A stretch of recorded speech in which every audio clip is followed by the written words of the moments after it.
A relief pitcher named Monty plays for the Hackensack Bulls, a team in the minor league. They aren't very popular because they don't play very well, to the point that their field has tracks and they have to pause the match every time a train passes through. One day, Monty tells his best friend and catcher Spike that there's a man in the audience taking pictures of him.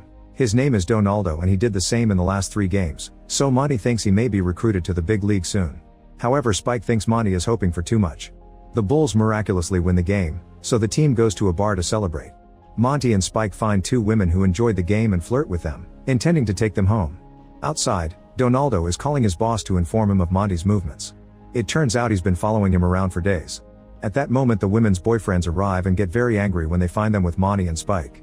An argument ensues and part of the crowd leaves, sensing that things will escalate. A woman even calls the police in advance.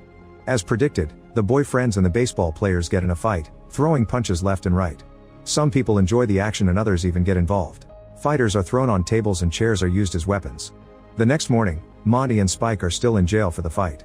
Their coach Charlie comes to inform them that the team's administration won't pay for their bail. The duo is worried about missing the last game of the season, but Charlie explains the higher-ups don't care about them anymore. They plan to hire younger players to renew the team. Charlie points out that Monty got to play for 15 years and that's more than the average person gets, so he should be grateful. A few hours later, the duo is taken to the courtroom, where they're charged with multiple things, like assault and destruction of property. The guys swear they're innocent and even argue with the judge, who gets annoyed and sets the bail at $3,000. Since they don't have money, they're about to be sent back to their cell, but the moment is interrupted by Donaldo. He explains he represents an anonymous party that will pay for the bail and fines as long as the duo pleads guilty. Still thinking that Donaldo is a scout, Monty happily takes the deal. Afterward, Donaldo takes the guys to New York. Spike freaks out when they enter a corporate building and thinks Donaldo is an undercover cop trying to trick them with the scout story. Donaldo points out that he never told them he was a scout and explains that he was hired by a law firm. The group enters a fancy office and Monty is taken to see the lawyers in private. They represent Monty's great-uncle Rupert, who had a big argument with the family in the 30s. He disappeared after that fight and nobody ever heard of him again. It turns out that Rupert became one of the richest men in the country and since he died last month, Monty is now the sole living heir. However, the will has some special conditions. The lawyers then play a recording that Rupert left for his heir. Monty is shocked to see that his uncle is white, but Rupert predicted this and explains that his father had 2 wives, one white, one black. He's very disappointed in Monty for being a failure, and shares the story of how his own dad punished him as a kid. That's why he'll punish Monty the same way, by making him hate spending money. If Monty wants to get his uncle's huge fortune, he must complete a challenge. He has 30 days to spend $30 million, but there are some rules. After the 30 days are over, he mustn't own any assets except for the clothes on his back, and he isn't allowed to destroy anything he buys just to get rid of it. He can hire anybody he wants, but he must get value for their services. Only 5% can be given to charity and only 5% can be gambled away. None of the money can be given away, which includes buying presents. Lastly, he can't tell anybody about the challenge, because that's instant disqualification. If Monty thinks he can't do it, he can take $1 million now and leave. The lawyers already have the million ready in a suitcase and point out that Monty doesn't know how to handle money, so they advise him not to accept the challenge. He wonders what will happen to his uncle's fortune if he doesn't get it and learns that it'll be handled by the law firm. Monty hesitates, but in the end he chooses to try to win the fortune. He must be back in 30 days at midnight with nothing on his name except the clothes on his back, and an employee named Angela will keep track of his expenses to make sure he isn't cheating or lying. On his way out, Monty only tells Spike he's inherited $30 million and hires Donaldo as his personal photographer. They go to the bank so Monty can see that the money is real and immediately takes $3 million out in cash. The bank manager offers some services that would allow him to earn interest, but Monty asks for an account with no interest at all. This upsets Angela, who doesn't know the truth. Then Monty asks the security guard how much he earns and offers a much bigger salary for him to become his personal bodyguard. In fact, he ends up hiring the entire security team to follow him around, since he'll be carrying lots of money. Spike is upset that his friend is spending all this so carelessly, but Monty assures him he has a plan.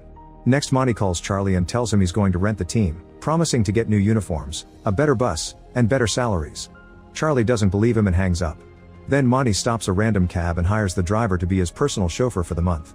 Angela points out that he could hire a whole fleet of limousines for that money, so Monty tells the driver to do that. A crowd is already gathering around Monty and his group, so he invites them all to lunch. They go to a very fancy restaurant and buy the most expensive wine. They also make the musicians play more upbeat songs instead of classical music. During the meal, Monty keeps flirting with Angela, who reveals she has a fiancé. He's a lawyer involved in lots of charity work and social causes, so he doesn't often have time for Angela. When Monty asks to meet him and promises to pay for his time, Angela tells him he can't buy everything. The news of an eccentric millionaire wandering the city quickly spread, so when Monty goes to a hotel, reporters are waiting. He tells them he plans to hire lots of people and announces that Spike is the vice president of his new corporation. Inside the hotel, the manager tells him that the top 2 floors are already reserved, but he quickly changes his mind when Montgomery offers to pay 10 times his current price. The group takes over the fancy rooms and Monty and Spike rent some nice suits. In the evening, Angela's fiancé Warren comes to pick her up, so Monty uses the chance to donate money to one of his charities. Warren is very impressed by the art and furniture in the room, expressing vast knowledge on the subject. Monty is impressed and wants to hire Warren to be his decorator, offering a very nice salary. Warren immediately accepts and disappoints Angela, who can't believe her fiancé can be bought so easily. The next morning Warren asks his bosses at the law firm to let him take just 1 month off. The lawyers agree in exchange for Warren becoming their spy so they can monitor how Monty is handling the money. Warren isn't allowed to share this with Angela. Meanwhile, Monty has filled his office with hundreds of people hired to do all sorts of tasks, including an impersonator. Warren has called his ex-wife Marilyn since she's the professional decorator who taught him everything. This angers Angela. Monty tries to get her attention by poking an inappropriate spot, and when Warren tries to warn her, he ends up slipping and falling on all the paint buckets. Marilyn has tons of ideas and Monty tells her there's money to achieve them all. A man asks Monty for $3 million to get an iceberg from the North Pole to Africa to give people fresh water, and Monty approves that too while ignoring Spike's and Angela's concerns over being a scam. Monty also hires a man to use the permitted 5% to bet on horses and sports. At that moment Charlie calls and Monty announces that he'll pay for his team to play against the Yankees. He even sends out helicopters to pick up his teammates. Outside the stadium, Monty waits for his friends with a whole welcome party and he's happy to see them wear the new uniforms. He's even rented penthouses for everyone. The lawyers watch all this and wonder if they've underestimated him. Afterward Monty puts on the uniform too and trains with his team while the news announces the big upcoming game. In the evening, Monty brings a woman to the hotel, but when they're about to do the dirty they're interrupted by a call from Angela, saying they have to discuss something extremely important and urgent. Monty has no choice but to kick the woman out. Then Spike and Angela come to the room with a financial advisor, hoping he'll help Monty invest. However, Monty hires him on a salary instead of commissions and plans to ignore all his advice. Spike and Monty choose to relax by playing some baseball and Spike uses the chance to tell Monty he should invest in things like jewelry or stamps. This gives Monty an idea, so he rushes to a collector's shop and buys the most expensive stamp in history. The next morning the lawyers see this on the news and laugh because Monty has bought an asset. However, they receive a postcard from Monty and are furious to discover he used the expensive stamp to send it. They decide to tell Warren the truth about the challenge and ask him to create an error in Angela's accounting, promising a good reward if the law firm wins the money. Later Monty watches the news and learns that his stocks in the iceberg company have tripled thanks to his investment. Worried about the new money, Monty tells his employees to sell it all. To make matters worse, the gambler has won all the bets too. Monty panics and tells Angela to donate it all to charity. Marilyn is done with the decoration and has added lots of things to the room, but Monty asks her to do even more. Since Warren is so busy helping her, Angela agrees to have lunch with Monty, saying she's impressed by a man who is happy to donate so much. When they're about to leave, a man accidentally hits their car from behind. The damage is minimal, but Monty wants to take the guy to the hospital just to pay for a medical service. When the man realizes who this is, he pretends he's been severely hurt by the accident and Monty even gives him money so he can pay alimony to his 2 ex-wives. Angela freaks out and starts yelling at Monty on the street, calling him out for his choices.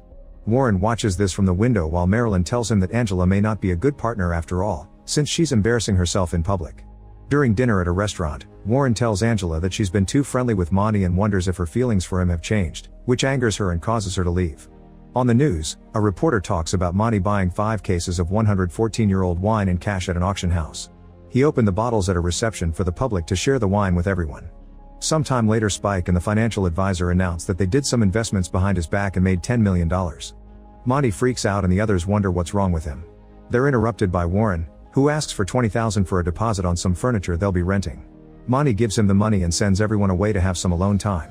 When Monty turns on the TV, he learns that the candidates for the next mayor's elections have been spending scandalous amounts of money on their campaigns.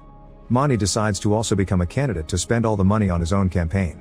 Angela thinks he must feel guilty about having so much money and is finally using it to help society.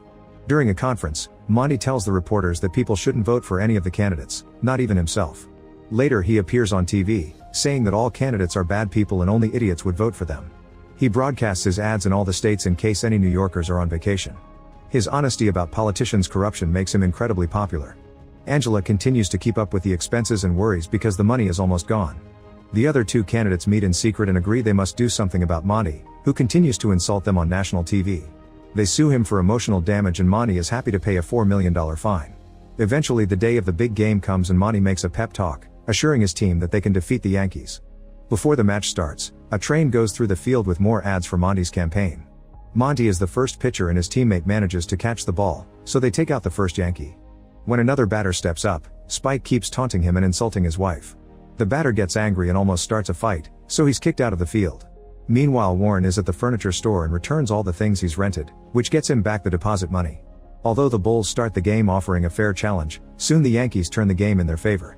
After a big home run, Charlie has no choice but to change pitchers.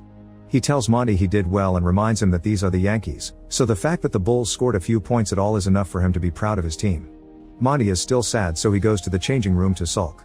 He's then approached by the Will's executor, who informs him that if he wins the election he'll receive a salary, and that's considered an asset. The game ends with the Yankees winning and Monty makes a speech to congratulate them. He explains that anyone with money can buy an election, but becoming a professional athlete takes effort. Monty also withdraws from the election, pointing out that he didn't expect to win and that everyone missed the point. He doesn't have much money left, so he'll use it all to throw a party and everyone is invited. That night, Angela closes the books with a balance of 0. Monty comes to pick her up for the party but Angela wants nothing to do with him. She's disgusted by the way he wasted so much money on nothing that matters. She rushes out and doesn't hear Monty say "I love you." At the party, Spike and the security guard check Donaldo's pockets and discover he's been stealing money. All of Monty's employees feel bad that he's broke and gather some money to help him, but he turns it down and Donaldo takes his cash back. The next day Monty wakes up in his bed with a killer hangover. The hotel manager comes to remind him it's time to check out and employees from various services are already taking out all the things he rented for the month, including his nice clothes. After putting on his old uniform, Monty checks the room that Marilyn finished and approves of it before everything is taken away. On his way out, the doorman tells Monty that he voted for nobody just like he asked. That night, the city is shocked to learn that nobody won the election because everyone followed Monty's advice. With only 5 minutes left before midnight, Monty goes to the lawyer's office. In the elevator he's approached by Warren, who gives him back the deposit money. After screaming in frustration, Monty tells the lawyers that he gives up and is ready to sign the papers to end this. Warren is watching everything through the window and is found by Angela, who wonders what is going on. Since he thinks it's over, Warren tells her everything. A furious Angela takes the ticket from him and rushes into the office to reveal the trap. She wants to slap Warren for his trick, but Monty stops her and punches him instead. Warren announces he will sue him for assault, so Monty asks Angela to be his lawyer and hires her using the deposit money. As the clock starts to strike 12, Angela quickly makes a receipt for her service, effectively leaving Monty broke right before the last second strikes. The executor of the will announces that Monty has won the challenge and the fortune is his. The man also announces he'll have to investigate the lawyers for fraud. Monty celebrates his victory and leaves with Angela, ready to start a new life. Like, comment, share, and subscribe. Thanks for watching. See you on my next video.